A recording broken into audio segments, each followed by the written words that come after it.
Blatantly discriminatory evasions of federal decrees are rare, and minority candidates hold office at unprecedented levels. The tests and devices that blocked ballot access have been forbidden nationwide for over 40 years, yet the act has not eased Section 5 restrictions or narrowed the scope of Section 4's coverage formula along the way. Section 4's formula is unconstitutional in light of current conditions. The conditions that originally justified these measures are no longer characterize voting in the covered jurisdictions. To which I respond, that's exactly why you shouldn't strike down Section 4.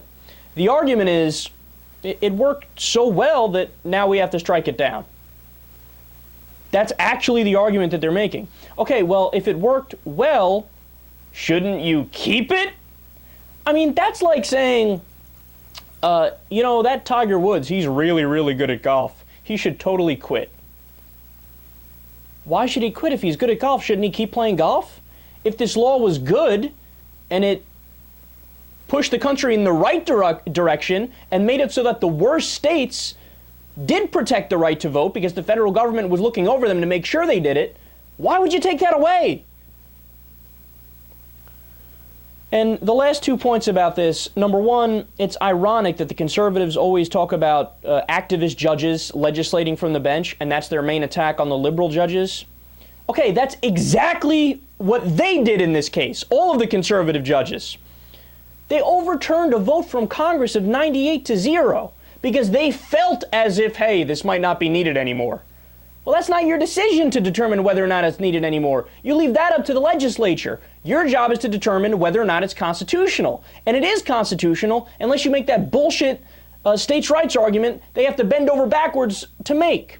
Look, again, their argument is, oh, you're infringing on the rights of the states.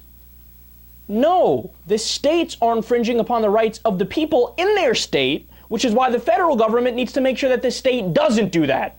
So the people who actually need the equal protection to apply to them is the people who are being restricted from voting.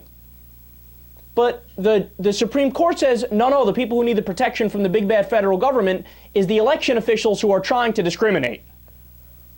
Oh, that's so stupid, it hurts. And look, the other point about this is, am I afraid that poll tests are going to come back? No, poll tests aren't coming back. Are openly racist practices coming back? No, they're not going to. And they're still illegal based on the portions of the Civil Rights Act that weren't struck down. So let's not forget that.